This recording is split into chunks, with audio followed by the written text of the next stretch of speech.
네, 중국이 흑연과 요소 등 원자재 수출 통제를 강화하는 가운데 정부 부처 합동으로 공급망 점검 회의를 엽니다. 네, 경제 안보에 직결되는 품목들의 수급 현황 그리고 향후 대응 방안 등을 논의할 예정인데요. 우선 현장으로 한번 가보도록 하겠습니다.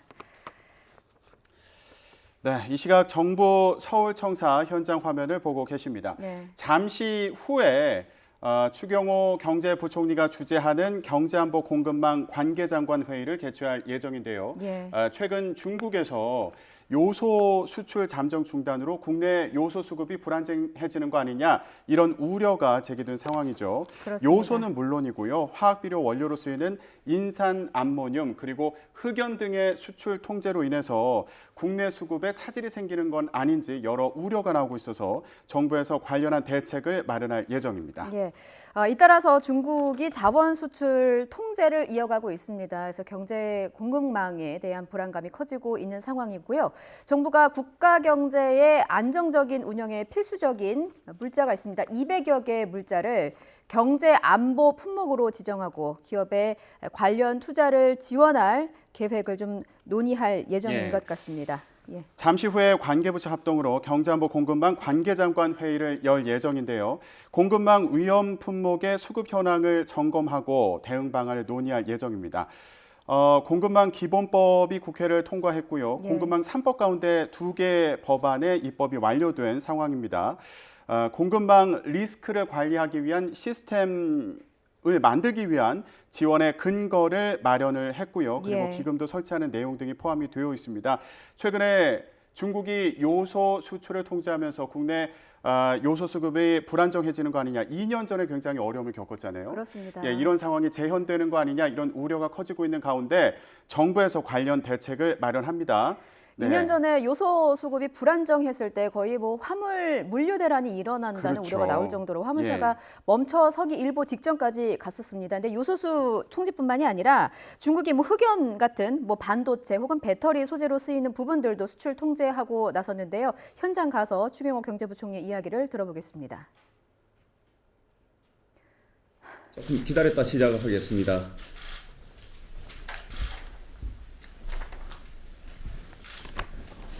죄송합니다. 네, 지금 추경호 경제부총리 겸 기획재정부 장관이 정부 서울청사에 걸리나. 마련된 회의장의 모습을 드러냈습니다. 중국이 흑연과 요소 등 원자재 수출 통제를 강화하고 있는 상황에서 정부가 부처 합동으로 공급망 점검 회의를 여는데요.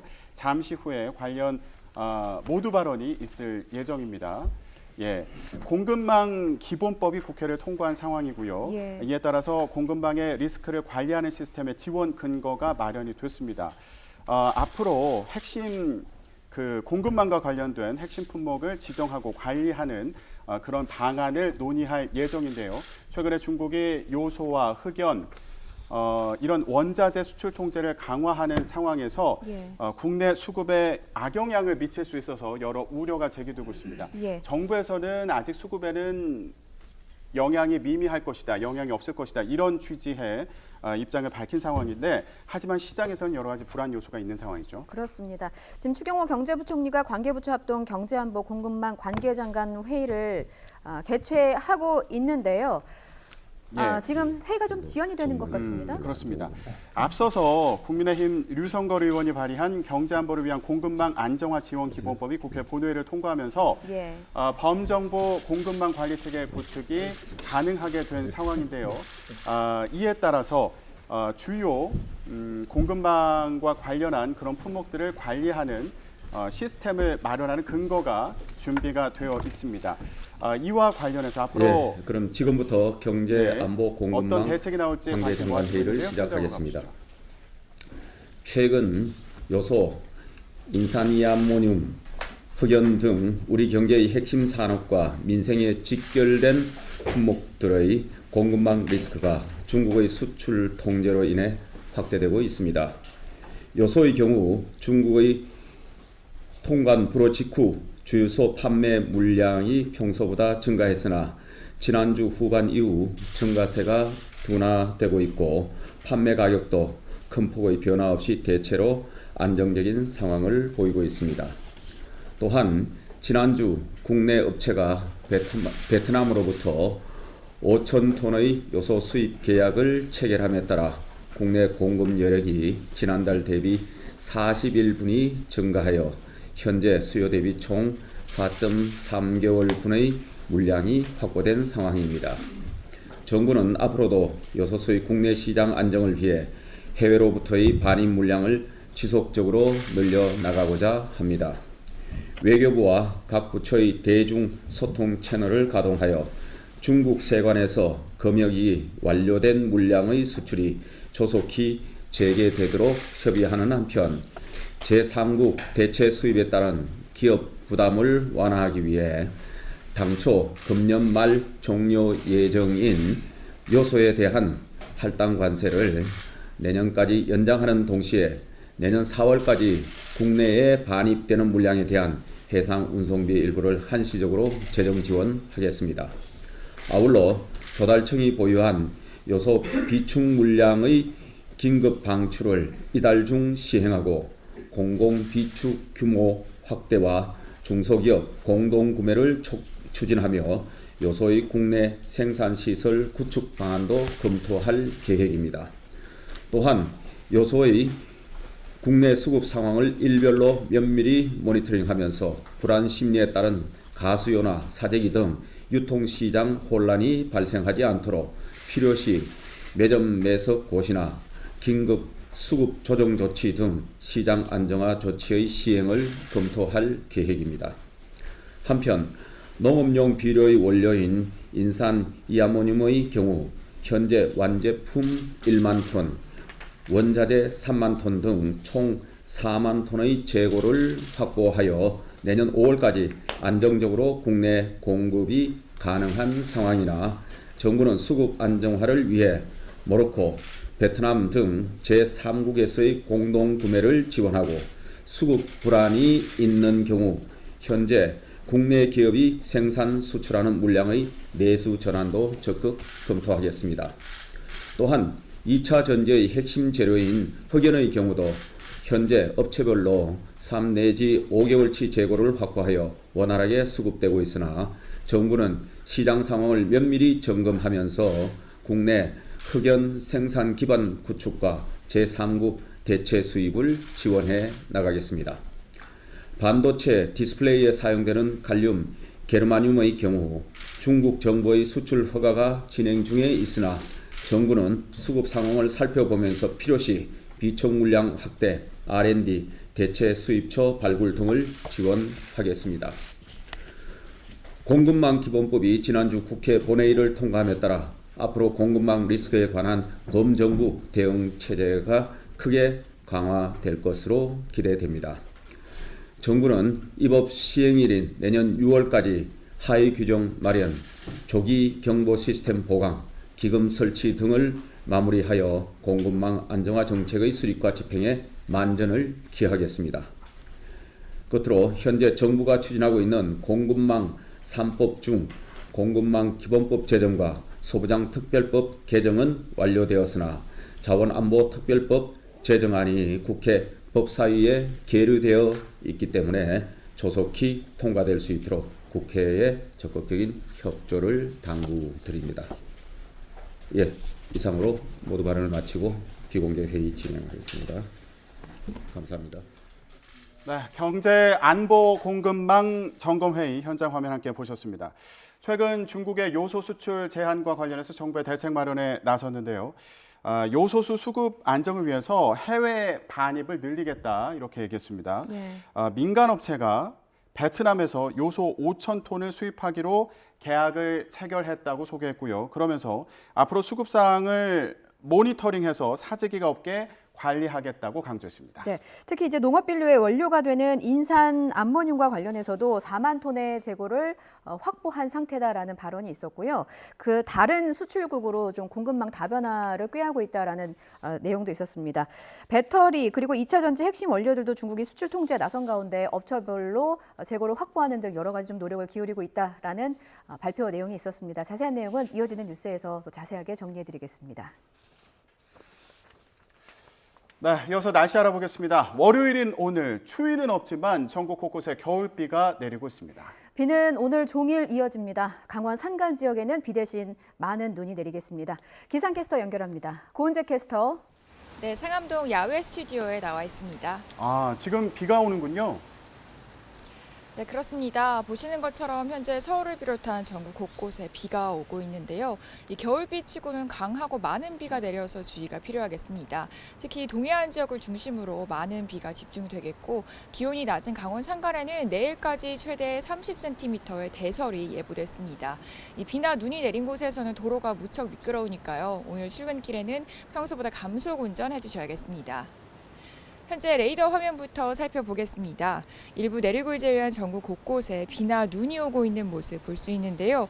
이 비구름은 곧 전국으로 확대하겠습니다.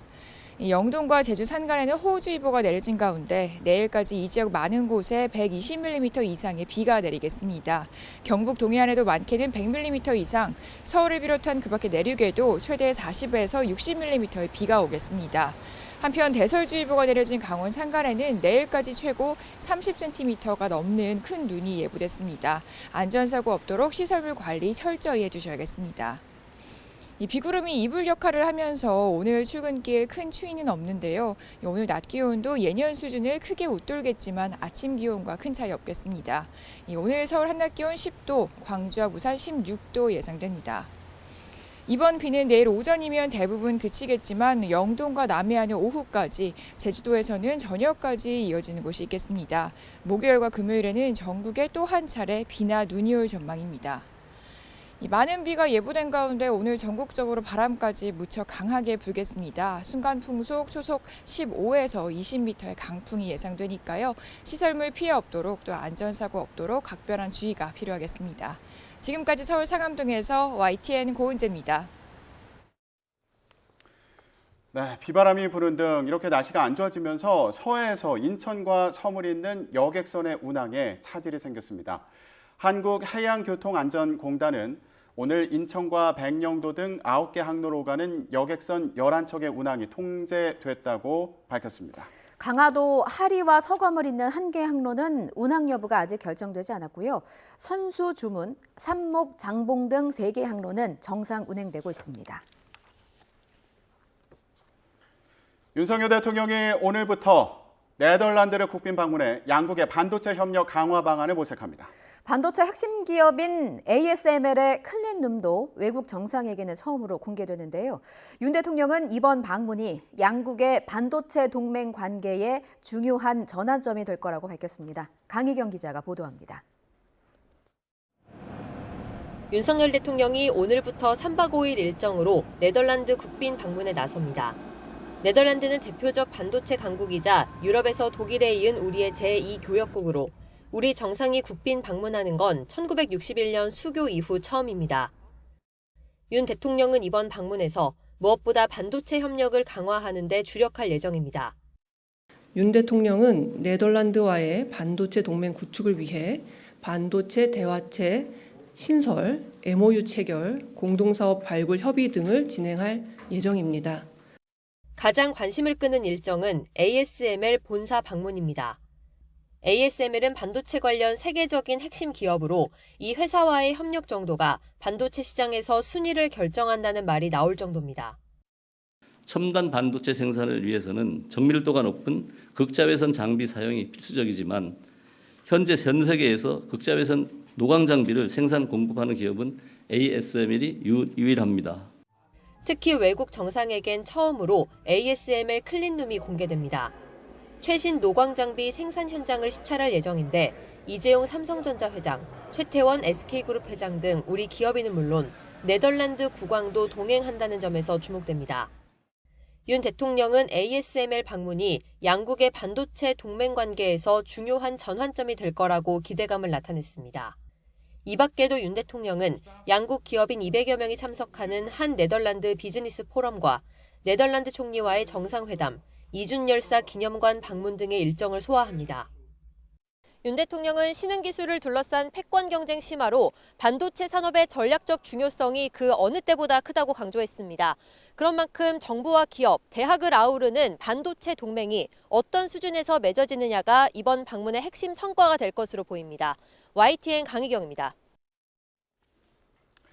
지난주 유엔 안보리에서 이스라엘과 하마스 사이 휴전 결의안이 미국의 거부권 행사로 부결되자 미국에 대한 비판 여론이 일고 있습니다. 블링컨 미국 국무장관은 하마스가 건재한 상황에서 휴전을 할 경우 문제를 영원히 풀 수 없게 된다며 휴전 불가 입장을 다시 한번 확인했습니다. 워싱턴에서 권준기 특파원입니다. 유엔 사무총장은 이스라엘 하마스 간 휴전 결의안이 미국의 거부로 부결된 데 유감을 표시했습니다. 이미 전례 없는 규모의 희생자가 나온 가자지구 상황이 최악으로 치달을 거라며 어떻게든 손을 써야 한다고 호소했습니다. Regrettably, the Security Council failed to do it. But that does not make it less necessary. So, I can promise I will not give up.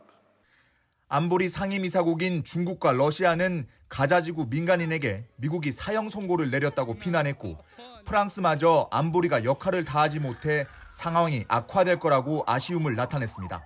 엠네스티와 국경 없는 의사회 등 국제 NGO는 물론 아랍 국가들도 결의안 부결을 납득할 수 없다고 비판했습니다. It is incomprehensible that the world is allowing Israel to continue with the murder and killing of innocent people. 토니 블링컨 미국 국무장관은 휴일 방송에 잇따라 출연해 휴전을 왜 반대했는지 설명했습니다. 하마스가 여전히 10월 7일과 같은 공격을 반복하겠다는 의도를 보이고 있다며 지금 휴전하면 문제를 영원히 해결할 수 없게 된다고 말했습니다. With Hamas still alive, still intact, and again, with the stated intent of repeating October 7th again and again and again, that would simply perpetuate the problem. 블링컨 장관은 이스라엘의 민간인 보호를 강조하고 있지만 의도와 결과 사이에는 괴리가 존재한다며 민간인 피해의 불가피성을 내세웠습니다. 또 하마스가 이스라엘에서 저지른 성범죄는 과거에 보지 못한 끔찍한 수준인데도 국제사회가 너무 느리게 대응하고 있다고 불만을 나타냈습니다. 워싱턴에서 YTN 권준기입니다. 의대 정원 확대에 반대하고 있는 대한의사협회가 오늘부터 5일 동안 회원들을 상대로 총파업 찬반 투표를 진행합니다. 정부는 보건의료 위기 관심 단계를 발령하고 의협이 집단 행동에 들어갈 경우에 엄정 대응한다는 방침이어서 갈등이 커질 우려도 나오고 있습니다. 이에 대해서 복지부는 의사단체 파업에 대비해 진료 대책을 점검하는 관심 단계를 발령하고 비상 대응반을 구성해서 대응하기로 했습니다. 경북 경주에 있는 5층짜리 원룸 건물에서 불이 나서 주민 한 명이 목숨을 잃었습니다. 이 밖에도 밤사이 전국에서 크고 작은 화재가 잇따랐습니다. 권준수 기자입니다. 새까만 연기가 창문 하나하나에서 스며 나옵니다. 어제 오후 6시쯤 불이 난 경상북도 경주시에 있는 5층짜리 건물입니다. 불은 3층에서 시작됐는데 미처 빠져나오지 못한 50대 주민 한 명이 숨진 채 발견됐습니다. 연기를 마신 주민 8명도 긴급히 병원으로 옮겨졌습니다. 캄캄한 어둠 속에서 멀리 보이는 주택 한 채. 소방대원 대여섯 명이 지붕에 올라 연신 불을 끄고 있습니다. 어제 저녁 7시 반쯤 충청남도 부여군에 있는 가정집에서 화목 보일러에 불이 난 겁니다. 다행히 집안에 있던 부부는 바로 집 밖으로 뛰어나와 다친 사람은 없었습니다. 화목 보일러 쪽에서 연통 과열돼서 그 남편이 밖에 나가서 담배 피우고 있다가 발견해가지고. 오늘 새벽 1시 20분쯤에는 대전 서구에 있는 15층짜리 아파트 꼭대기층에서 불이 났습니다. 베란다에 있는 김치냉장고에서 연기가 피어오르더니 불이 번지기 시작한 겁니다. 불이 난 집의 일가족 3명은 긴급히 빠져나왔지만 40대 아버지는 연기를 들이마셔 병원으로 옮겨졌습니다.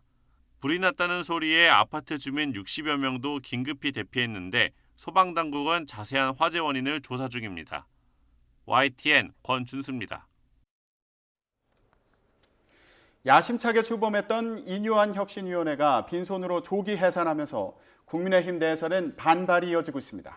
내년 총선에서 참패할 것이라는 위기감 속에 김기현 책임론이 다시 점화하면서 사퇴 요구까지 나오고 있습니다. 임성재 기자가 보도합니다. 서울 강서구청장 보궐선거 참패 이후 당 쇄신에 대한 기대를 모으며 출범한 국민의힘 혁신위원회. 이른바 당 핵심 인사 희생안에 대한 당 주류의 반발을 넘지 못한 채 사실상 빈손 해산을 결정했습니다. 오늘 이걸로 모든 일정을 공식적인 일정을 마치고 월요일 날 혁신안을 마지막 안을 이제 올리고 백서를 만들고 끝내도록 하겠습니다. 책임의 화살은 혁신위 출범 당시 전권을 주겠다고 호언장담한 김기현 대표를 향하고 있습니다. 5선 중진인 서병수 의원은 이대로 계속 간다면 내년 총선에서 필패할 수밖에 없다며 김 대표를 압박했습니다. 지금과 같은 혁신위의 패배가 반영하는 지금과 같은 우리 당의 운영 방식이라고 한다면 내년 총선에서 우리가 성공한다는 것은 난망한 일이다. 저는 이렇게 생각을 합니다. 지역구인 부산을 떠나 서울 종로 출마를 선언한 하태경 의원도 김 대표야말로 쇄신 대상 1순위라며 내년 총선 불출마로는 부족하고 사퇴만이 답이라고 주장했습니다. 당이 이 혁신을 계속 부정하고 반대하고 김기현 대표가 반혁신의 아이콘이 된 거죠. 이런 상황에서 서울 지지율은 계속 떨어지고 있고 지난번 선거보다 더 안 좋은 최악의 결과가 예상되고 있고 혁신이 조기 해산으로 일단락되는 듯했던 당내 갈등이 김 대표 사퇴론의 불씨를 다시 살리는 모양새가 된 겁니다. 반면 김기현 대표는 공천관리위원회를 이달 중순쯤 서둘러 출범시켜 반전을 모색하는 분위기입니다. 조심하시고. 혁신 조기 해산 관련해서 대표님 향한 반발도 이어지고 있는데 어떻게 보세요? 네, 수고들 많으십니까? 총선을 넉 달여 앞두고 서울 6석 전망 등 참패를 우려하는 분위기가 국민의힘 의원들 사이에서 확산하고 있습니다. 충격요법을 내놓지 않는 한 김기현 대표 체제에 대한 당내 비판은 쉽게 수그러들지 않을 것으로 보입니다. YTN 임성재입니다.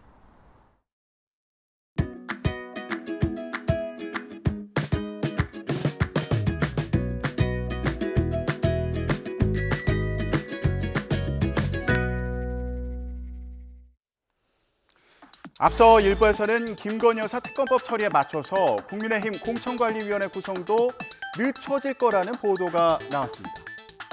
민주당은 오는 28일 김 여사 주가 조작 의혹 특검법을 처리한다는 계획인데요. 특검법 의결 조건은 재적 의원 과반 출석에 출석 의원 과반 찬성이라 민주당이 단독 처리할 수 있습니다. 이후 대통령이 거부권을 행사하면 재적 의원 과반이 출석해서 출석 의원 3분의 2 이상이 찬성해야 통과됩니다. 이런 상황에서 만약 공천관리위원회 컷오프 명단이 유출될 경우에 반대표가 이탈할 가능성을 우려해서 국민의힘이 공관위 구성을 늦추는 거 아니냐 이런 목소리가 나온 겁니다. 국민의힘은 이런 보도는 사실이 아니라며 공관위 구성은 애초 계획대로 진행 중이라고 설명했는데요. 이런 가능성까지 언급되는 건 그만큼 김 여사 특검법이 여당의 예민한 사안이기 때문이겠죠. 오늘부터 12월 임시국회가 시작되는 가운데 여야는 예산안은 물론 특검법 처리를 두고도 치열한 공방을 이어갈 것으로 보입니다. 이제 개딸은 없다. 이재명 더불어민주당 대표 팬카페 재명인의 마을 개설자가 개혁의 딸, 개딸 명칭을 파기하겠다고 선언했습니다. 개딸 말고 민주당원, 민주당 지지자만 있다는 겁니다. 대선 패배 이후에 서로 격려하기 위해 만든 말에 상대 진영이 부정적인 프레임을 씌워서 선동한다는 이유입니다. 언론을 향해서도 개딸이란 제목과 내용으로 민주당원을 매도한다면 광주에 폭도라는 프레임을 씌운 전두환처럼 허위, 날조, 선동하는 기사와 기자로 낙인 찍겠다고 경고했습니다. 그런데 용어에 씌워진 부정적인 이미지는 이 낙인 찍겠다는 표현처럼 그동안 강성 지지층이 보여온 모습이 쌓여서 만들어진 거 아니냐 이런 시각도 있는데요. 개딸이라 부르지 말라면서 누군가에게는 계속해서 수박이라며 모욕을 준다면 지금과 무슨 차이가 있겠냐는 지적입니다. 물론 개딸이란 표현을 버리면서 동시에 당의 화합과 단결을 위해서 노력한다면 얘기가 달라지겠죠. 앞으로의 모습이 궁금한데요. 그런데 이런 개파사의 갈등이 쉽게 가라앉지는 않을 것 같습니다. 비명계 역시 이재명 대표에 대한 공세를 그치지 않고 있는데요. 그러고 보니 비명계도 비명계로 부르지 마라, 혁신계로 불러달라 이렇게 얘기하죠. 이 의원들의 모임인 원칙과 상식은 민주당의 가장 큰 문제는 이재명 대표라며 목소리를 높였습니다. 어제 국회에서 연 토크 콘서트 현장으로 가보시죠. 이재명 대표에게 들은 말 중 가장 황당했던 말은 뭐? 얼마 전에 방송에 얘기했죠. 뭐가 문제입니까? 그 막막해가지고 정말 막막해가지고 그렇게 물으니까 정말 뭐라고 얘기를 못하겠다. 아니 몇 년 동안 수도 없이 얘기를 했는데 뭐가 문제냐. 정말 막막하다. 그 주위 사람들한테 좀 물어보고 다시 통화하자라고 했었습니다. 그리고 그 이후에는 다시 전화가 안 왔어요. 예, 뭐가 문제입니까? 예. 공천 보장해준다고 한다면 지금처럼 그렇게 혁신의 목소리를 내실 수가 있을지. 그럴 가능성은 이제 제로. 1%라도 있으면은 좀 고민해 볼 텐데. 그러니까 저 가운데 앉아 계신 우리 여성분이 민주당의 가장 큰 문제는 뭐냐? 너다. 라고 하셨는데 저는 너 밑에서는 아무것도 할 생각이 없습니다. 개인적인 사건을 당이 나서서 마치 모든 걸 아는 것처럼 이야기할 수도 없는 겁니다. 그거는 왜 우리 당이 모든 걸 가지고 모든 힘을 다 쏟아서 여기에 방어하는 데 주력을 해야 되는 겁니까? 이게 이제 내년에 정기장에 입장해야 되잖아요. 총선 올해 연말까지 한번 민주당이 신당이 되는 그 길을 위해 최선을 다해보고 안 되면 그때 여러분들 같이 한번 또 상의를 한번 드리겠습니다. 연말까지 지금의 민주당이 변화 가능성이 있는지 지켜보고 탈당 여부를 결정하겠다 이런 말로도 들리는데요. 어제 토론회는 이낙연 전 대표 측 인사가 주축인 원외 모임 민주주의 실천 행동도 참석했습니다. 그런 만큼 이낙연 전 대표와 본격적인 연대를 하는 거 아니냐 이런 시각도 있는데요. 어제 다른 행사 참석을 위해서 국회를 방문한 이낙연 전 대표는 일단은 거리를 두는 모습을 보였습니다. 문제의식과 충정을 공감하고 있습니다. 구체적으로 어떤 논의가 이루어지는지는 제가 알지 못합니다. 혹시 신당 창당 준비가 본격화됐다는 얘기들이 많은데 좀 어떻게 진행되고 있습니까? 예, 그런 일은 언론이 관심 갖지 못할 정도의 실무적인 세세한 일들이 굉장히 많은 법입니다. 예, 보통 우리가 오리가 호수 위를 다닐 때는 물 위에 떠 있는 것만 보는데 물 밑에서 수많은 일들이 있는 겁니다. 그 일을 준비를 해야죠, 누군가는. 그 결단의 마지노선이나 타임라인은 어떻게 생각하고 계십니까? 늦지 않게. 이낙연 전 대표 신당 준비에 착수했다는 말로도 들리는데요.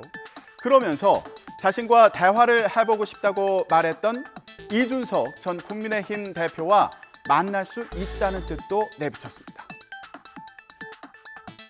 대한민국을 위기에서 구할 문제의식과 충정을 가진 사람이라면 어떤 방식으로든 뜻을 모을 필요가 있지요.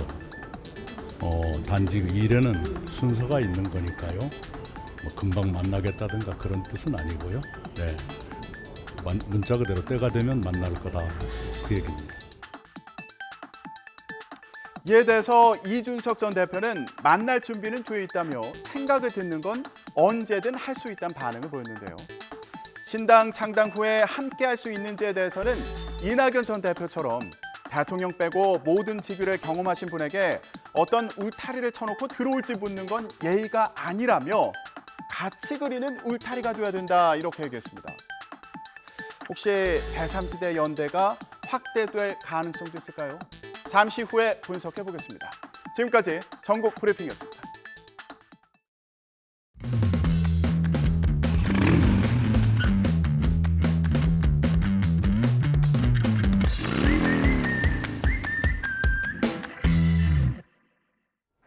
YTN 뉴스라이더 함께하고 계십니다. 예산이 부족하니까 추가 근무를 최소화하라. 경찰청 지침에 일선의 반발이 컸고 결국 윤익은 경찰청장이 나서서 사과하기도 했죠. 여기서 끝이 아닙니다. 해경에서도 비슷한 일이 벌어지고 있습니다. 해경도 예산이 부족해서 여기 줄이고 저기 조이는 모양새입니다. 그 줄어든 게 뭐로 나타나겠어요? 바로 치안 공백입니다. 인건비 줄이고 기름값 아낀다고 함정 운항도 최대 절반으로 뚝 줄었다고 합니다. 현장에서는요, 사건이 발생하면 수사할 때 눈치가 보일 수밖에 없다고 말합니다. 물론 이게 불필요한 초과 근무라면 줄이는 게 맞죠.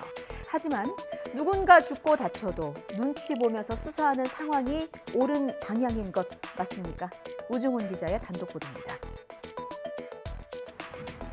연말 한시적으로 초과 근무 제한에 나선 경찰과 달리 해양경찰 초과 수당 부족 문제는 올 상반기부터 계속됐습니다. 올해 예상되는 초과 수당 부족분은 270억 원. 남은 돈에 맞춰 일해야 하는 해경은 지난 7월 특단의 조치에 들어갔습니다. 함정 2대가 경비하던 구역을 통합해 한 대만 운항하게 하고 기름값 등을 아끼기 위해 소방과 형사기동 등 6개 분야 함정 운항도 30% 넘게 줄인 겁니다. 다음 교대 근무자와 30분 동안 인수인계하는 시간도 없애 비대면으로 전달하게 하면서 매달 40시간에 이르던 항공대 교육 시간도 절반으로 줄였습니다. 함정 근무자는 취재진에 100시간 정도 되던 초과 근무가 반으로 줄고 경비구역도 넓어져 경계가 느슨해진 측면이 있다고 꼬집었고, 수사부서 근무자는 과장에게 받던 초과 근무 결제를 서장에게 받도록 바뀌다 보니 변사 사건이나 절도 사건 수사 때 눈치가 보일 수밖에 없다고 전했습니다. 그리고 내년부터는 직원들이 불효불급한 그런 게 없고 이렇게 정당한 일을 하고 초과 근무 수당이나 수당을 받을 수 있도록 혜택이 돌아갈 수 있도록 그렇게 하겠습니다. 해경 내부망에는 표준 시간이 결국 상한제의 말장난에 불과하다거나 예산 확보 등으로 해결할 문제인데 내부 직원들 희생만 강요한다는 비판이 이어지고 있습니다. 이에 대해 해경 관계자는 올해 불가피하게 실시한 경비구역 통합은 내년에 원래대로 돌려놓을 예정이고, 논의 중인 내년도 표준 시간은 불필요한 초과 근무를 줄이려는 것일 뿐이라며 업무에 필요한 초과 근무는 한도 없이 인정할 것이라고 밝혔습니다. 없는 것 빼고 다 있다는 중국 온라인 쇼핑몰 알리익스프레스. 한국 시장에 공을 들이고 있다고 하죠. 국내 진출 5년 만에 국내 전자상거래 업계 3위로 올라설 정도입니다. 그런데 늘어나는 이용자만큼이나 피해도 커지고 있습니다. 단순히 하자 있는 물건 정도가 아니라요, 전혀 다른 물건이 오거나 아예 물건 없이 텅 빈 봉투만 오는 경우도 많다는 것입니다. 알리익스프레스가 내건 건 빠른 교환 그리고 빠른 환불입니다. 과연 그럴까요? 임혜진 기자가 단독 보도합니다. 신모 씨는 지난달 알리익스프레스에서 4만 원 정도 하는 손목시계를 주문했습니다. 처음에 받고 아무것도 없는 상태로 확인을 하니까 이게 처음 경험하는 일이거든요. 기분은 아주 안 좋았었어요. 물건이든 돈이든 다시 돌려받기 위해 문의했지만 판매자가 잠적한 뒤였습니다. 어렵사리 알리 쇼핑몰을 통해 환불 결정을 받아냈는데 또 다른 문제가 발생했습니다. 사라졌던 판매자가 다시 나타나 제품을 보냈다고 이의를 제기하면서 분쟁이 발생한 겁니다. 상담은 통화도 안 되고 영어로 해야 되고 그런 게 너무 불편하고 CS 처리도 엄청 늦고요. 물건이 잘못되면은 제가 환불을 못 받을 수 있으니까 그게 되게 꺼려지는 거죠. 비싼 거 살 때는요. 엉뚱한 물건을 받고 교환하려다 판매자와 통관업체 책임 떠넘기기에 사방팔방 뛰다 지쳐 포기하게 일쑤입니다. 자기네는 알리에서 보낸 그대로 패키지 하나 손대지 않고 그냥 송장만 붙여서 보내는 것뿐이다. 그래서 제가 너무 황당해가지고 그 판매자한테 연락을 했거든요. 그랬더니 우체국 가서 문의를 하라는 거예요. 뜬금없이. 알리가 적극적으로 개입한다지만 소비자가 소통할 수 있는 창구라곤 채팅 상담이 전부입니다. 그마저도 어색한 번역 투에 기계적인 답변만 늘어놓는 수준입니다. 실제로 해외 직구 피해 가운데 알리익스프레스 사례가 가장 많았습니다. 특히 10건 가운데 4건 정도는 보상도 제대로 이루어지지 않았습니다. 만약에 피해 사례가 굉장히 많이 유발이 된다 그러면 이런 부분들을 이제 법적인 우리나라 법을 적용을 해서 뭔가를 하기가 어렵다면 사전에 그렇게 이용하려고 하는 사람들 자체한테 경고 워닝을 줄 수는 있죠. 알럿 같은 것들을 통해서.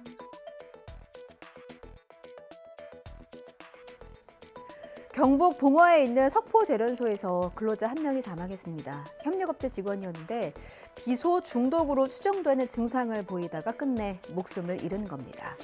몸에서 맹독인 비소 성분이 나온 건 사망한 근로자만이 아니었습니다. 작업을 함께 했거나 감독을 맡았던 직원들의 몸에서도 비소 성분이 검출됐습니다. 경찰은 작업 도중에 가스가 샜을 가능성을 열어두고 수사하고 있습니다. 김건우 기자입니다. 지난 6일 이 공장에서 작업을 마치고 퇴근한 협력업체 직원 2명에게 복통 등 이상 증상이 나타났습니다. 119를 불러 병원으로 갔지만 상태가 급격히 나빠지면서 결국 사흘 만에 64살 A씨가 숨졌습니다. 이들은 화학 용액이 담긴 탱크 위에 설치된 모터를 교체하는 작업을 했던 것으로 파악됐습니다. 복통 호소로 숨쉬기가 좀 힘들다. 제가 이송할 때는 예를 들어서 이게 사망에 이를 정도의 그런 증상까지는 아닌 걸로 일단 판단된 것 같거든요. 작업자 2명에 더해 감독을 맡았던 직원 2명의 몸에서도 같은 물질이 검출됐습니다. 정확하게는 삼수소와 비소인가? 하여튼 모터 교체하면서 거기서 나온 것 같거든요. 노출된 것 같아요. 숨진 A씨를 제외한 3명은 병원 치료를 받으며 회복 중인 거로 전해졌습니다. 제련소 측은 현장 작업을 모두 중단한 뒤 안전조치를 진행하고 있다고 밝혔습니다. 석포제련소는 상시 근로자가 50명이 넘어 중대재해처벌법 적용 대상 사업장입니다. 수험생이라면 한 번쯤은 들어봤을 날고기는 입시학원들의 민낯 한번 볼까요? 수능 출제 위원이라더니 학원생 절반은 의대로 간다더니 성적 향상 1위라더니 다 소비자를 기만한 거짓 과장 광고였습니다. 공정위에서 조사에 착수해서 9개 입시학원과 출판사를 적발했거든요. 시정 명령도 내리고 과징금 18억 3천만 원도 부과했습니다. 이들이 거짓 과장 광고로 벌어들인 수익에 비하면 껌값 수준이네요. 앞으로 더 가열찬 감시와 단속을 요청하는 바입니다. 이승은 기자입니다. 메가스터디의 교재 광고입니다. 수능 출제위원이 썼다고 돼 있지만 실은 수능 출제 경력이 없었습니다. 이매진 CNE는 저자가 8번, 이투스 교육은 저자가 7번 수능 문제를 출제했다고 광고했지만 실제 두 사람 모두 3번만 참여했습니다. 브로커메스는 교재의 수능 출제 기관인 한국교육과정평가원의 약자 KICE를 표기하며 마치 관련 있는 것처럼 광고했지만 아무런 연관성이 없었습니다. 수능 출제위원은 공개하지 않도록 돼 있음에도 불구하고 이를 광고에 활용을 했고 사실이 아닌 부분을 과장하면서까지 광고에 상업적 목적으로 활용했다는 부분이 특징적으로 나타나고요. 하이컨시 시대인재 N학원 광고입니다. 의대 정시정원 2명 중 1명이 이 학원 출신이라고 돼 있는데 실제 진학생 수가 아니라 합격이 가능할 것으로 추정되는 학생 수였습니다. 매년 10명 이상이 합격한다고 광고한 메가스터디 교육 광고도 실은 최대 15명 합격에 불과했습니다. 성적 향상 1위로 광고한 디지털 대성. 이것 또한 수강생의 실제 성적이 아니라 성적 향상에 가장 도움이 될 것으로 기대되는 선생님이 누구냐는 설문조사 결과가 근거였습니다. 이감은 박사급 지필진 수가 31명이라며 세부적으로 박스를 만들어서 믿을만하게 표시했지만 실은 1명에 불과했습니다. 주요 대학에 붙기만 하면 수강료를 모두 돌려줄 것처럼 광고한 메가스터디 교육. 제세 공과금 등을 제하고 돌려준다는 건 다른 페이지에 작게 표기했고 주요 대학에 붙었어도 4월에 다시 확인한 뒤 자퇴를 빌미로 매년 200명에게 돈을 주지 않았습니다. 공정위는 앞으로도 거짓과 과장이 관행이 된 사교육 시장 광고를 계속 감시할 것이라고 밝혔습니다.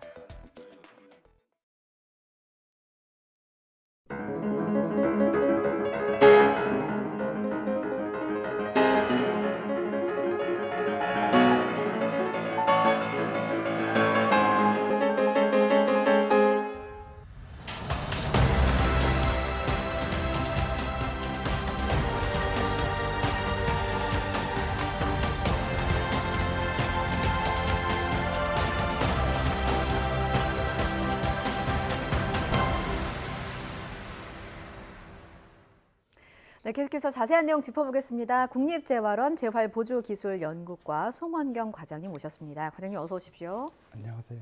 네, 저 학창 시절 때 생각하면 로봇이 청소도 하고 뭐 빨래도 할 거다 뭐 이런 게 마냥 상상으로만 느껴졌는데 실제로 저도 집에 로봇을 들여서 청소를 하고 있거든요. 과장님 댁에도 좀 예, 당연히 있습니다. 있으시겠죠? 예. 써보니까 어떠세요? 편하기도 하고 네. 단순한 반복 작업을 조금 줄여주는 것 같아요. 우리가 앞으로 뭐 삶의 질 향상이라든지 네. 또 인구 고령화라든지 또 노동력 부족이라든지 이런 데 더 활용이 될 것 같습니다. 예, 저도 비슷한 생각입니다. 그래서 오늘 좀 집중적으로 얘기해 볼 게 뭐 단순한 생활의 편리뿐만이 아니라 누군가의 삶을 보조하고 돕는 그런 로봇에 대한 얘기를 좀 해볼까 합니다. 이거를 돌봄 로봇이라고 또 따로 부르기도 하더라고요. 이게 좀 많이 개발되고 있다고 하는데 요즘 어떤 것들이 좀 개발됐습니까? 예, 돌봄 로봇은 기본적으로는 특정 의존 집단, 예를 들어 최중증 장애인이라든지 거동이 불편한 노인이라든지 이런 분들을 돕는 기술을 말하고요. 예. 기본적으로 이제 저희가 9가지로 돌봄을 분류했어요, 작업을. 그래서 트랜스퍼 시켜주는 그 특정 지역에서 특정 지역으로 옮겨주는, 예. 옮겨 태우는 거. 지금 이렇게 나가는 화면 말씀이시죠? 예, 맞습니다. 예. 그 다음에 또 하나는 자세를 바꿔준다든지, 그 다음에 배설을 돕는다든지, 식사를 돕는다든지, 그 외에도 이동, 목욕, 커뮤니케이션 모니터링, 운동 로봇 등이 있습니다.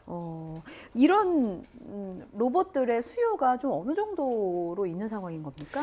근데 보통 우리가 얘기하기로 지금 도와줄 사람이 한 20년, 10년, 20년 후에는 없다고 할 정도로 되게 어렵습니다. 그래서 그런 상황에서 봤을 때는 이 기술이 나중에는 돌봄자를 보조하는 기술로 예. 상당히 많은 활용이 될 걸로 예상됩니다. 그렇군요. 지금 9가지 기능으로 나눠서 돌봄 로봇을 네. 지금 개발하고 있다, 운영이 되고 있다 말씀하셨는데 그 중에 하나가 뭐 식사, 배변 이런 부분인 것 같습니다. 맞습니다. 이동하는 거는 저희가 영상으로 봤는데 식사의 경우는 로봇이 어떻게 기능을 하는 거죠? 그러니까 보통은 2가지 방법이 있는데요. 예. 하나는 이제 가만히 있으면 로봇이 이 근처로 음식을 옮겨주는 게 있고요. 또 하나는 지금 나오는 이 화면이군요. 예. 그 다음에 또 하나가 두 번째가 지금 나오는 건데요. 예. 자기 팔로 이 어느 정도 약간 움직이려고 그러면 예. 그때 도와주는 기술. 이런 것들이 있습니다. 아니, 잠깐만요. 이게 그 따로 입력을 하지 않아도 내가 슬쩍 움직이려는 느낌만 조금 줘도 로봇이 알아서 맞습니다. 도와준다는 말씀이신 건가요? 예, 어느 정도 약간의 운동 능력이 있으면 예. 살짝 들려고 하면 그때 싹 도와주는 거죠. 그렇군요. 그렇게까지 개발이 됐군요. 예. 배변은 어떻게 처리합니까? 배변은 보통은 이제 배설물을 감지해주고 예. 그 빨아들이고 그다음 물을 뿌려주고 말려주고 뭐 이런 형태로 돼 있는 것도 있고요. 소변만 빨아내는 형태도 있습니다.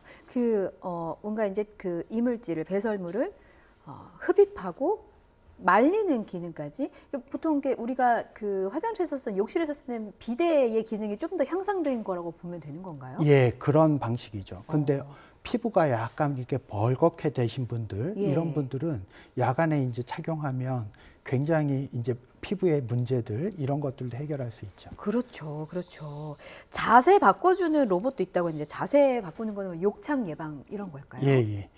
맞습니다. 실제로 보통은 의학적으로는 2시간에 한 번씩 자세를 바꿔주라고 하는데 예. 정말 어려운 일이거든요. 2시간에 한 번씩 옆에서 누가 계속 자다가 옮겨주고 바꿔주고 하기도 어렵고 굉장히 노동력이 많이 드는 작업입니다. 그렇군요. 지금 언급해주신 로봇들을 실제로 사용을 해보니까 현장에서의 반응은 어떤가요? 보통 돌봄 제공자 분들이 시설 같은 경우에는 60세 이상인 분들이 많아요. 예. 그 기술에 대해서 익숙하지도 않고 해서 초기에 진입 장벽을 경험합니다. 하지만 매뉴얼 진입 장벽이라고 하시면 이렇게 사용하는데 어려움을 말씀하시는 우리가 건가요? 스마트폰 처음 사용하면 예. 너무 어색하잖아요. 그렇죠. 그러니까 누군가 옆에서 사용자 경험을 전달해 줘야 된다든지 이러면 더 쉽게 사용할 수 있잖아요. 예, 그거하고 동일합니다. 그렇군요. 매뉴얼을 볼 수 있으면 또 매뉴얼 또는 훈련이나 교육을 제공할 수 있으면 그런 방식을 따라서 활용하게 됩니다. 혹시 옆에서 뭐 기계 조작이라든가 이런 거를 좀 도와줘야 하는 보조하는 인력이 필수로 있어야 되는 건가요, 옆에? 그러니까 기본적으로는 돌봄 로봇 개념이 예. 사람은 없고 로봇만 도와준다는 것보다는 예. 기본적으로 돌봄자, 그러니까 케어기버를 도와주는 기술이다. 도와주는 기술이라는 그런 관점에서 봤을 때는 사람이 근처에 있다던가 어떤 일을 할 때 두 명이 하던 일을 혼자서 할 수 있게 해준다든지 아니면 급한 일이 있으면 로봇이 뭐 큰일 났어요 또는 뭐 급한 일이 있습니다 하면서 예. 불러주는 거 이런 것들이 필요합니다. 그렇군요. 가족분들의 반응도 좀 궁금해지네요. 예, 저희가 시설에서 기본적으로 한 1년 정도 특정 기술을 갖다가 괜찮은지 안 괜찮은지 뭐 돌봄 부담이 얼마나 줄어드는지 예. 연구를 했었었는데요. 한 20에서 30% 정도 돌봄 부담 경감이 된다고 합니다. 단 처음에 사용할 때는 너무 어렵대요. 아, 처음 사용이 예, 어렵다. 근데 1주나 2주 정도 사용하면 예. 이거 쓸만하네? 이런 식의 의견이 나온다고 합니다.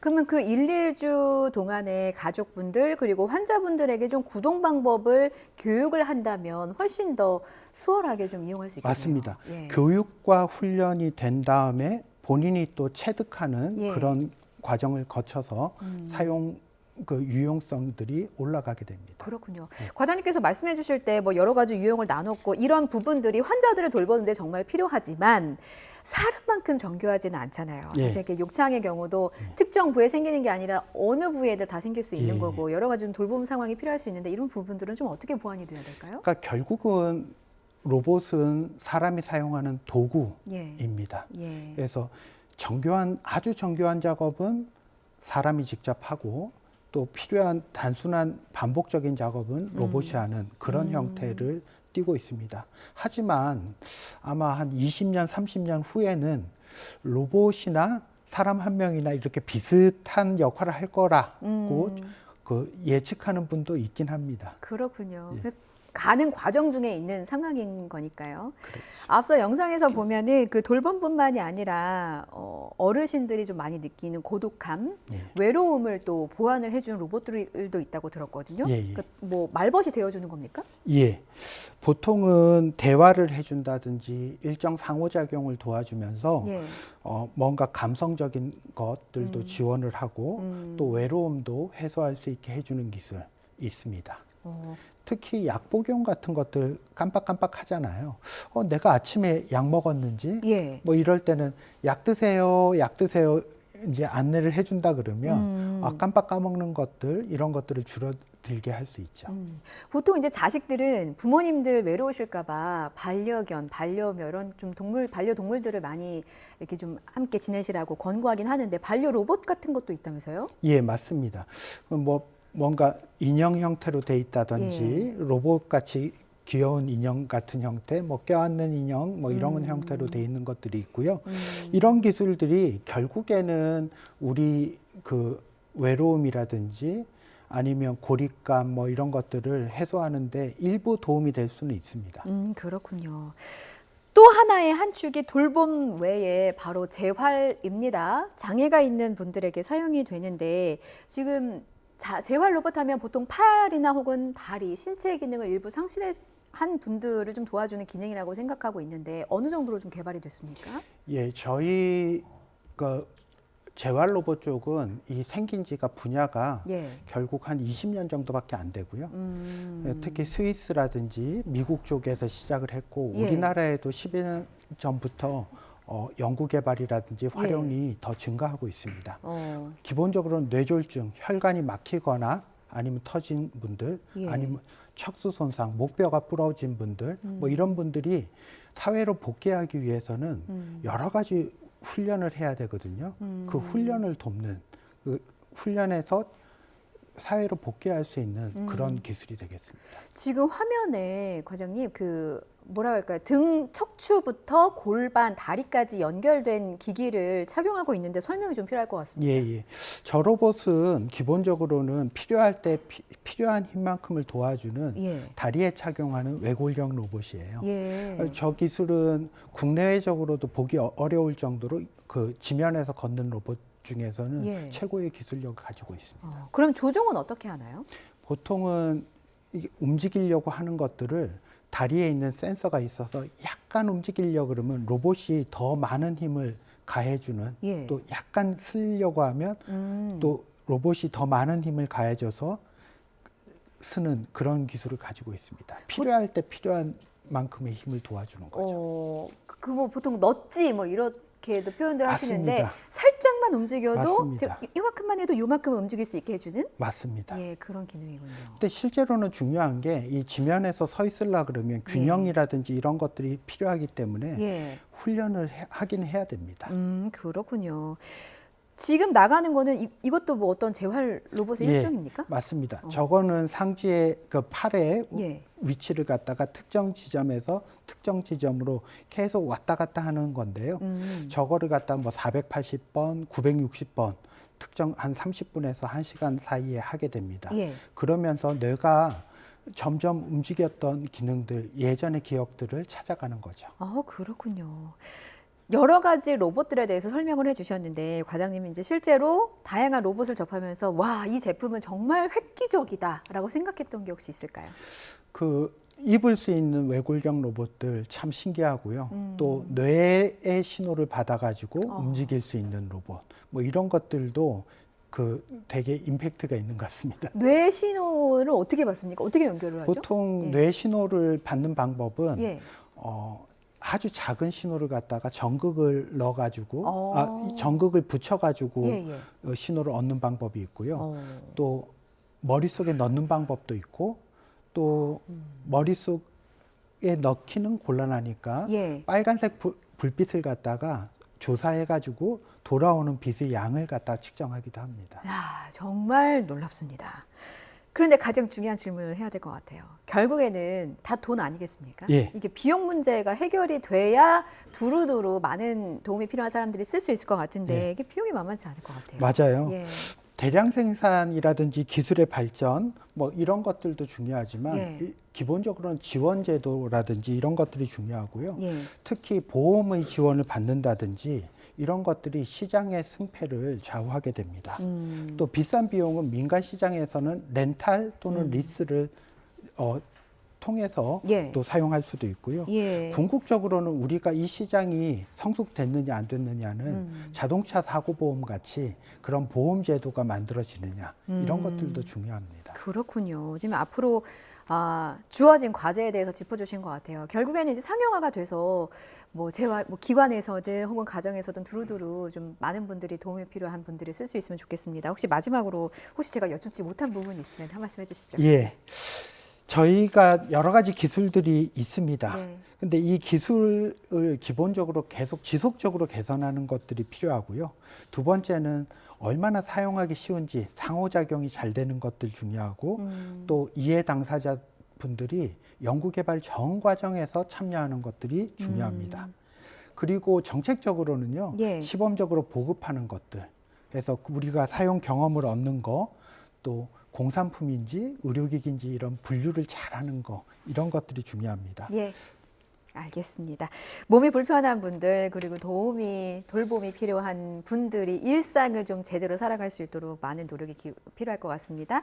지금까지 국립재활원 재활보조기술연구과 송원경 과장과 함께 말씀 나눠봤습니다. 오늘 고맙습니다.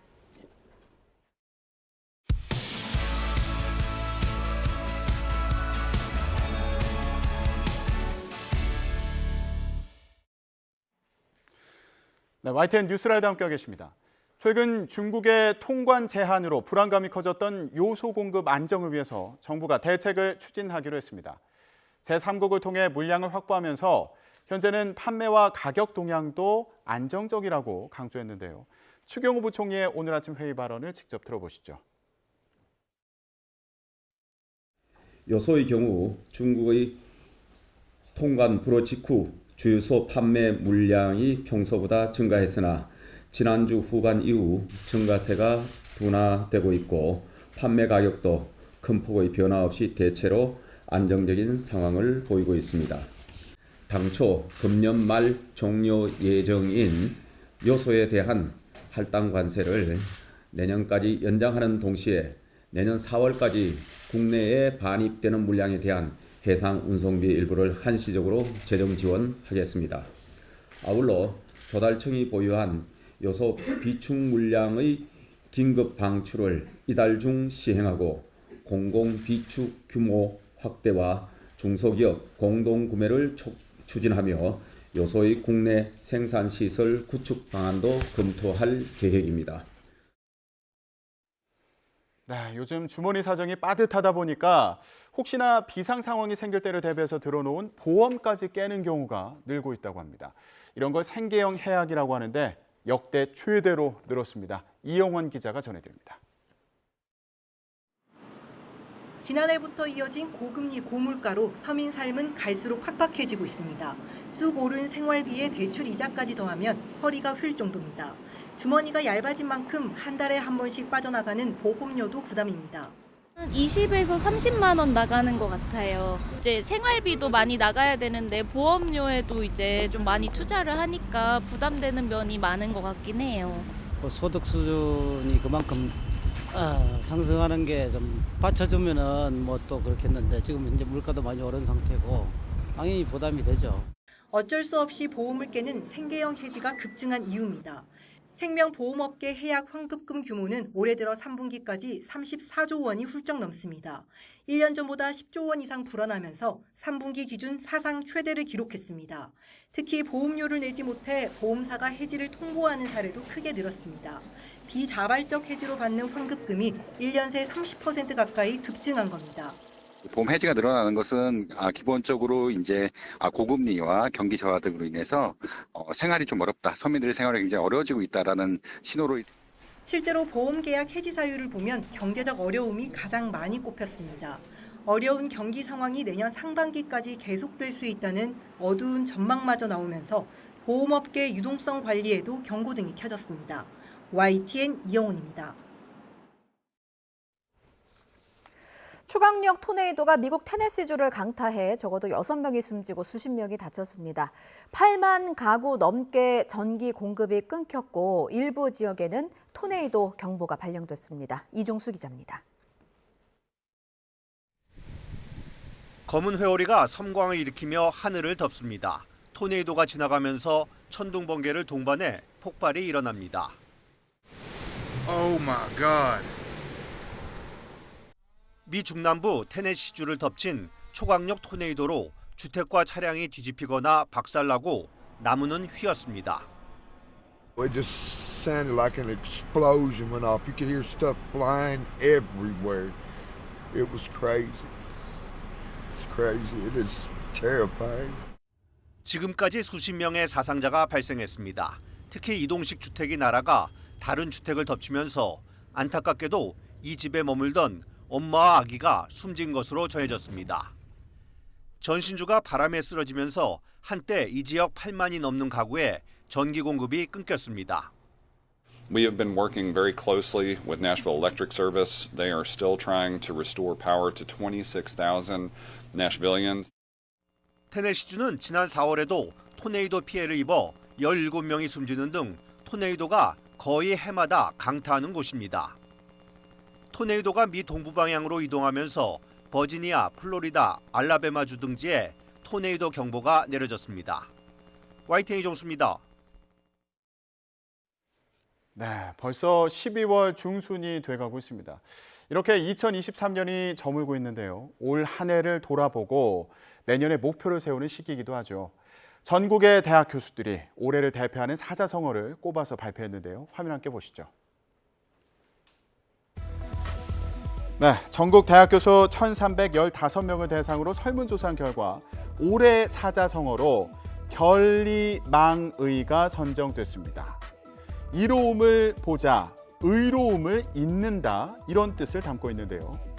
이 사자성어를 추천한 김병기 전북대 명예교수는 우리나라의 정치는 바르게 이끌기보다 자신이 속한 편의 이익을 더 생각하는 것 같다고 지적했습니다. 여야를 막론하고 정치권을 향한 쓴소리가 담긴 것으로 보이는데요. 이 밖에도 도둑이 도리어 매를 든다는 뜻을 가진 적반하장, 또 피리를 불 줄도 모르면서 악사들 틈에 끼어서 인원수를 채운다는 나무충수 등의 사자성어가 순위에 올랐습니다. 네, 이 사자성어를 추천한 교수들 역시 정치권을 향한 지적의 의미라고 말했는데요. 다가오는 2024년에는 총선이 기다리고 있죠. 네, 오늘 나온 사자성어들을 생각하면서 진짜 국민을 위한 정치가 뭔지 되새겨보는 시간을 가져보면 좋을 것 같습니다. 네, 그렇다면 정치권에 계신 분들 이런 지적 듣고 무슨 생각이 들었을까요? 얘기 직접 나눠보는 시간 마련했습니다. 이승환 전 대통령실 행정관, 여선웅 전 청와대 정책관과 함께 정치권 이슈 짚어보겠습니다. 두 분 안녕하십니까? 네. 아유, 벌써 한 해가 이렇게 저물어 가고 있습니다. 올 한 해를 대표하는 사자성어로 대학 교수들이 결리망의를 꼽았습니다. 정치인들이 자신이 속한 편의 이익을 더 생각하는 거 아니냐 이런 지적의 의미를 담고 있는 것으로 보이는데 그렇다면 두 분은 올해 정치권을 돌아봤을 때 어떤 사자성어가 생각났느냐 먼저 좀 여쭤봤습니다. 예, 먼저 이승환 행정관부터 얘기해 볼까요? 네, 저는 명생민사. 명생민사? 네. 예, 처음 들어본 얘기인데요. 이재명은 살고 민주당은 죽었다. 아이고. 그렇게 네. 좀 민주당을 향해서 좀 꼽아봤습니다. 지금 지난 한 해 동안 민주당이 한 것이라고는 민생이라든지 어떤 정부에 대한 협조라든지 개혁 혁신 전혀 없었고 이재명 대표의 방탄에만 집중하면서 이재명 대표는 살렸지만 민주당의 정신과 그 민주당이 지키고자 하는 정당으로서의 가치는 죽었다. 이렇게 전 규정을 하겠습니다. 1년 동안 이재명 대표 방탄에 집중하면서 민주당의 가치는 죽었다. 명생민사. 시작부터 좀 세게 나오시죠. 네.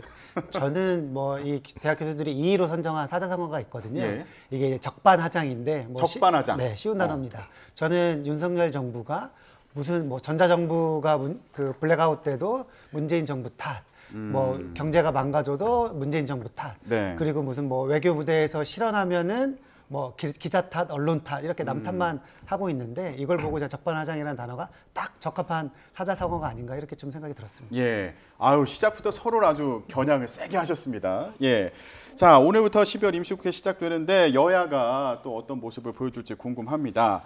자 그런데요 이번에 임시국회에서는 예산안도 물론 처리를 해야 되는데 김건희 여사 특검법이 쟁점이어서 요 얘기 먼저 좀 해보도록 하겠습니다. 김건희 여사 특검법 처리와 여당의 공천관리위원회 활동이 연계도 있는 거 아니냐? 이런 주장이 나와가지고 국민의힘에서는 좀 당황했을 것 같아요. 이런 주장 때문에.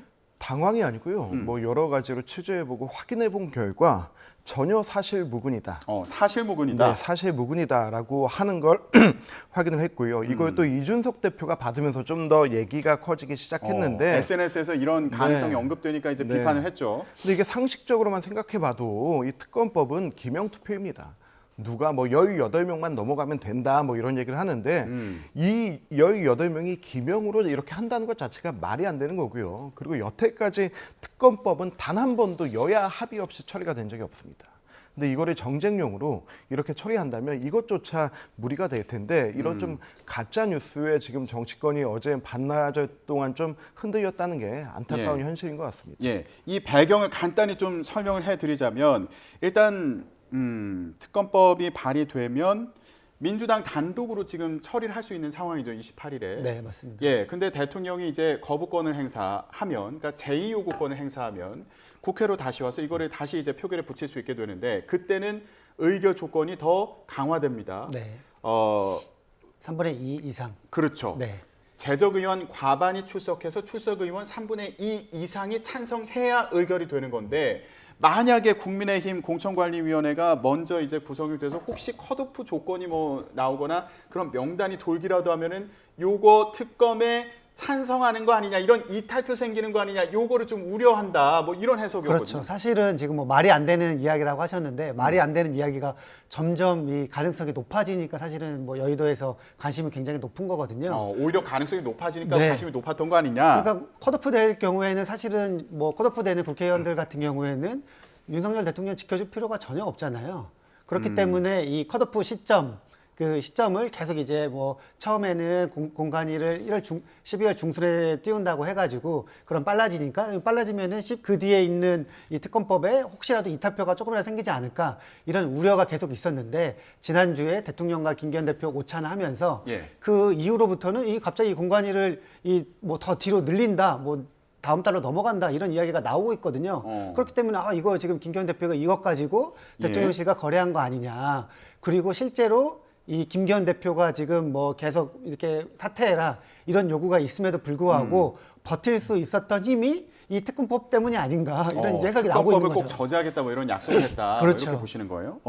근데 국민의힘에서 어제 바로 네. 반박했잖아요. 네. 이거 12월 중순에 공관이 네. 설치할 거다. 그리고 아까 말씀하신 거 보니까 특검법은 기명 투표라고 네, 네. 아까 설명하시던데 그러면은 아무리 공천에서 뭐 탈락할 가능성이 있더라도 자기 이름 밝히고 특검법에 찬성하겠냐 이런 그럼요. 해석이신 이거는 정말로 만약에 그렇게 될 경우 지역에서도 우리 보수 진영에서도 완전히 처해지게 되는 행태고 정치적 생명을 끊는 행태입니다. 그런 예. 부분은 말도 되지 않는다고 생각하고요. 그리고 공관위가 12월 중순이냐 1월이냐 이것도 큰 의미가 없는 게 그래요? 원래 공관위가 공관위원장을 발표하고 그런 다음에 공관위원들을 하나씩 발표하고 이제 공천 일정이라든지 공천의 기준을 발표하는 시간이 또 몇 주가 걸립니다. 다만 지금 하냐 1월 초에 하냐 이거는 공관위원장과 공관위원들을 한 번에 하느냐 뭐 이런 부분들을 논의될 수 있기 때문에 저는 이 부분에 대해서는 당은 절차대로 가고 있다라고 들었습니다. 예, 알겠습니다. 어제 당에서 이제 얘기했던 내용을 좀 구체적으로 설명해 주셨고요.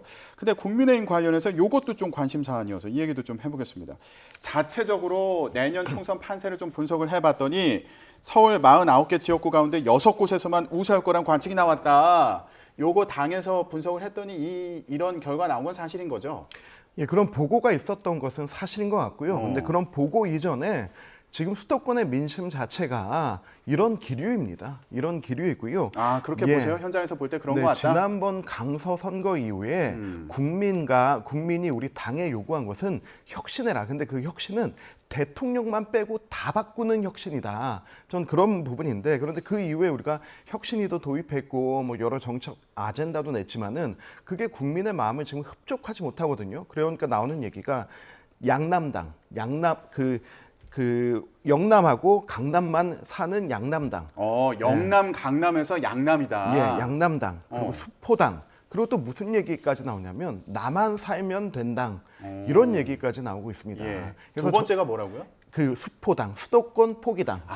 네. 그러니까 양남당, 수포당, 나만 살면 된당 이런 얘기가 나올 정도인데 이거는 지난 강서 선거 이후에 우리가 국민이 원하시는 그 혁신의 요건을 제대로 갖추지 못했다는 겁니다. 이렇다면은 정말로 우리는 수도권 선거에서는 이 나온 전망대로 지금 만약에 선거를 치른다면은 저는 이 성적밖에 나올 수 없다고 생각합니다.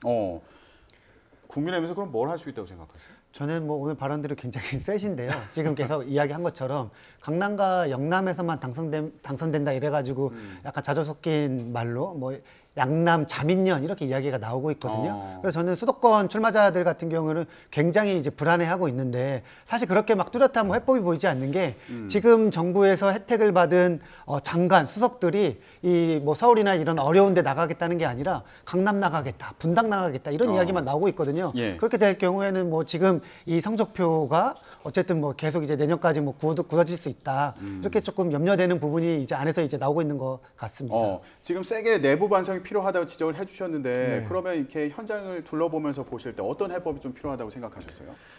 대통령만 빼고 다 바꾸면 됩니다. 저는 그렇게 생각하고요. 우리가 보통 음식점 가서 음식 주문했는데 잘못 나오면 바꿔주잖아요. 근데 바꿔주는 음식에 만약에 벌레 들어있으면 어떻게 해야 됩니까? 또 바꿔주고 또 배상해주고 해야 되는데 지금 우리 당은 그 바꿔준 음식에 벌레 나왔는데 그것만 덜어내고 먹어라 하는 좀 그런 분위기인 것 같아요. 김기현 대표 물러나야 된다 이런 취지의 얘기인 거예요? 저는 김기현 대표 뭐 지금 당장 이 한 명의 용태와 이걸로 끝나는 게 아니고 그렇다 하더라도 김기현 대표의 선의를 저는 믿습니다. 김기현 대표가 우리 당을 향한 그 애정도 믿기 때문에 좀 그 질서 있는 앞으로의 그 향후 절차들을 하고 그런 희생과 헌신을 보여야 되지 않을까 생각하고요. 저는 그렇게 또 보여줄 것이라고 믿습니다. 예, 조금 이제 시기가 뭐 혁신에서는 중진이나 뭐 아니면은 지도부나 뭐 윤핵관이라고 불렸던 분들이나 이런 분들 당장 뭐 불출마나 뭐 수도권 험지 출마 선언해라라는 취지로 얘기했지만 요건 좀 결정하기까지 시간 좀 필요한 거 아니냐 이런 얘기로 들리고요. 시간이 이제 다가왔습니다. 지난번에 가장 그 성공했던 험지 출마 선언이 정세균 전 의원의 험지 출마였는데요. 그때가 12월 초에 이제 험지 출마를 선언하고 종로로 달려가서 이제 성공을 이끌었는데요. 지금 그 시간이 이미 다가왔다고 생각을 하고 저는 우리 당 중진들 그리고 지도부의 선의를 믿고 가장 좋은 타이밍이 이제 다가오는데 그 타이밍에는 당을 위한 헌신을 보여주시지 않을까 생각합니다. 국민의힘 중진들이 만약에 뭐 수도권 험지에 출마한다 그러면 그게 의미가 있는 겁니까? 이게 선거는 이겨야 되는 거잖아요. 네, 근데 지금 어찌됐든 이제 여당이기 때문에 저는 야당보다는 국힘에서 오히려 중진들이 불출마하거나 험지 출마할 가능성이 굉장히 높다고 봐요. 왜냐하면 선거 패배하고 나서도 뭐 다른 자리로 기관장 이런 자리로 충분히 이제 갈 수 있는 데가 많지 않습니까? 그렇기 때문에 야당보다는 여당이 지금 분위기가 안 나고 있지만 뭐 선거 임박해서는 그 분위기가 그 불출마로 이렇게 혁신 분위기를 이끌어내지 않을까. 그것 때문에 민주당이 굉장히 경계하고 위기심을 느껴야 된다 이렇게 좀 판단하고 있습니다. 근데 지금 약간 칭찬하시는 것 같으면서 동시에 아니 이후에 갈 자리가 많으니까 위험을 감수할 가능성이 더 높은 거 아니에요? 이렇게 또 말씀하신 것 같아요. 여당을 해보셨으니까 안 되고요. 네. 알겠습니다. 저는 근데 여기 하나 덧붙이자면 뭐 지도부와 뭐 이제 중진 핵심들이 그냥 털고 지금 나가야 된다가 아니고 이들이 주도해서 이들의 질서에 의해서 나가야 된다. 좀 그렇게 생각합니다. 그게 무슨 얘기예요? 그러니까 우리가 출구 전략이라고 하잖아요. 출구 전략을 할 때도 좀 질서 있는 퇴진이 필요한데 지금 당장 털고 나가라. 이거는 오히려 당의 혼돈만 가중할 것 같고요. 이분들이 주도해서 이분들의 타이밍에 맞게 할 룸도 좀 줘야 된다고 생각합니다. 예, 알겠습니다. 아니 근데 민주당에서는 뭐 과반이냐 180석이냐 이게 관건인데 이런 목소리가 나왔어요. 이거 이해찬 전 대표가 했던 얘기죠. 네, 근데 그게 이제 뭐 단순하게 지금 뭐 여론조사도 약간은 민주당한테 유리하게 나오고 있는데 그 정도의 그냥 판세 분석이고요. 이거를 뭐 여론조사는 또 기관마다 또 다르니까 결과가요. 그래서 그냥 단순히 뭐 경력 차원에서 나온 약간 판세 분석 정도 수준이어서 크게 의미를 두기는 어렵고 사실 어떻게 보면 내용적으로는 또 낙관론도 아니에요. 그래요? 지금 민주당이 180석 차지하고 있는데 150석 될 수 있다. 30석이 이제 떨어져 나간다는 이야기이니까 더 이제 뭐 뒤에 말 들어보면은 더 이제 열심히 해야 된다. 약간 그런 취지에서 말씀을 하신 거고요. 당 지도부에서도 뭐 국민한테 오만하게 보이는 뭐 180석, 200석 발언 하지 말아라 이렇게 따끔하게 경고를 주고 있습니다. 아 그렇군요. 뭐 일부에서 다른 의원들이 뭐 200석 가능성 언급하고 그러니까 이제 지도부에서도 좀 경계령을 내리고 이런 상황인데 이해찬 대표 같은 경우는 이전에 민주당 20년 집권론 또 얘기를 했다가 그때도 또 이런 여러 가지 또 말들이 나오지 않았습니까? 네. 이번 발언 좀 어떻게 들으셨어요?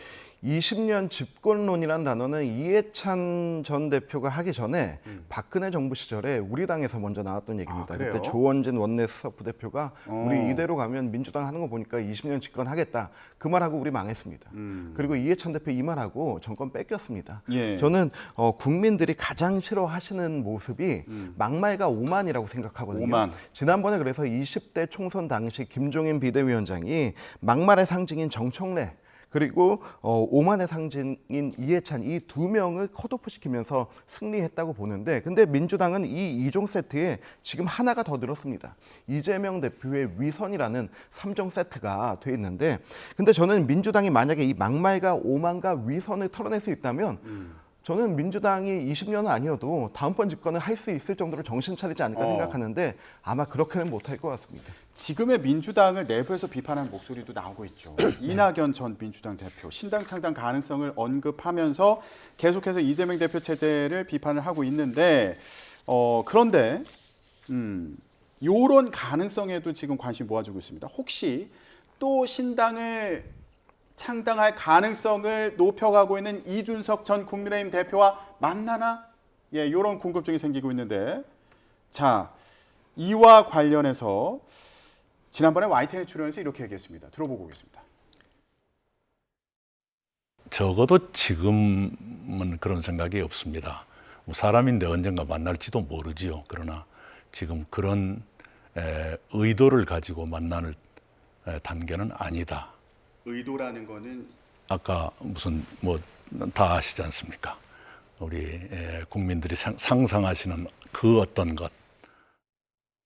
예.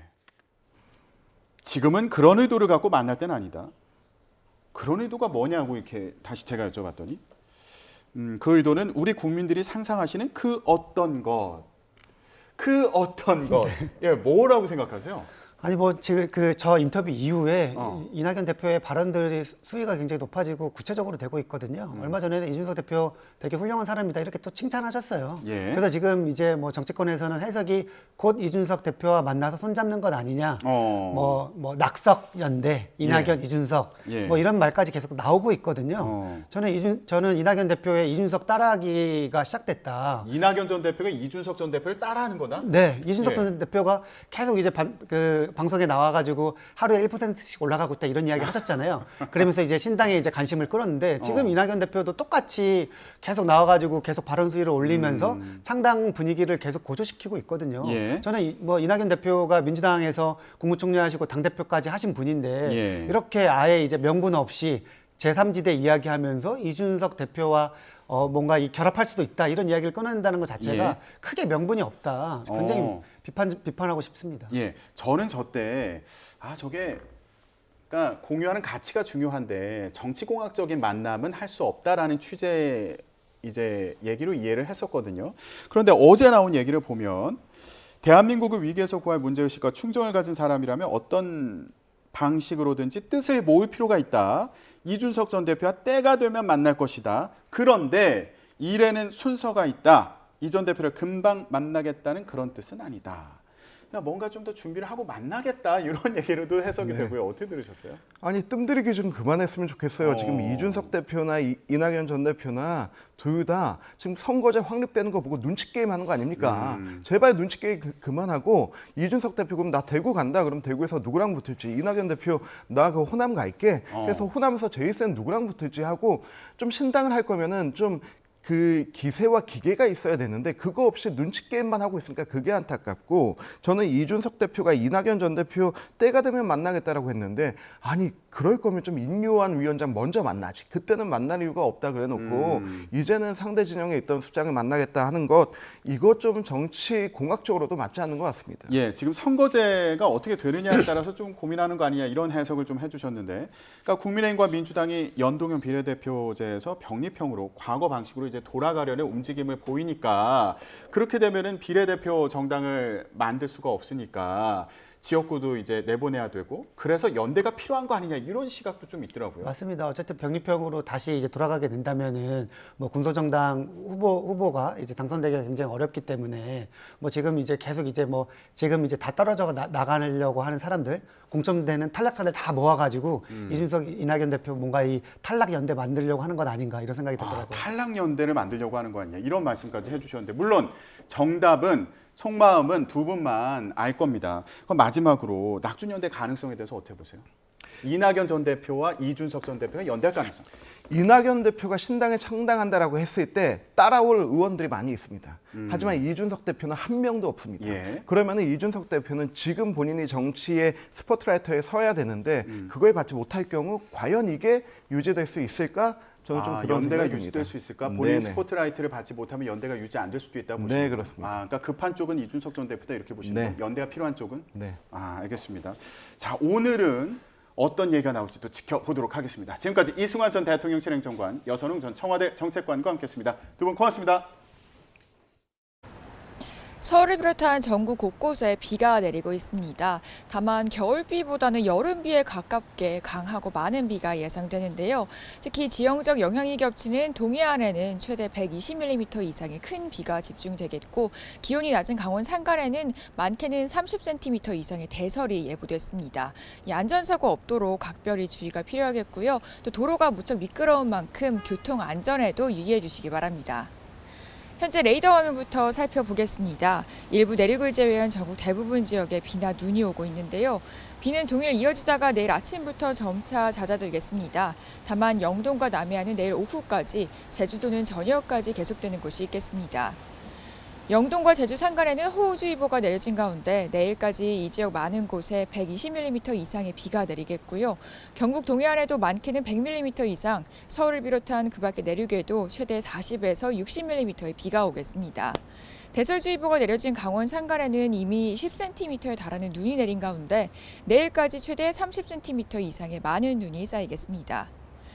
오늘 출근길에도 대부분 지역에서 10도를 웃돌면서 추위는 없었습니다. 낮 기온은 아침 기온과 비슷하거나 조금 높겠는데요. 오늘 서울 한낮 기온 10도, 광주와 부산 16도 예상됩니다. 이번 주 비교적 포근한 겨울 날씨가 이어집니다. 다만 목요일과 금요일 전국에 또 한 차례 비가 내린 뒤 주말부터 다시 영하 10도 안팎의 북극 한파가 찾아올 전망입니다. 많은 비와 눈이 예보된 가운데 오늘 전국적으로 바람까지 무척 강하게 불겠습니다. 순간 풍속 소속 15에서 20m의 강풍이 예상되니까요. 시설물 피해 없도록 미리 점검 철저히 해주셔야겠습니다. 지금까지 서울 상암동에서 YTN 고은재입니다. 뉴스라이더 마치겠습니다. 내일 뵙겠습니다. 고맙습니다.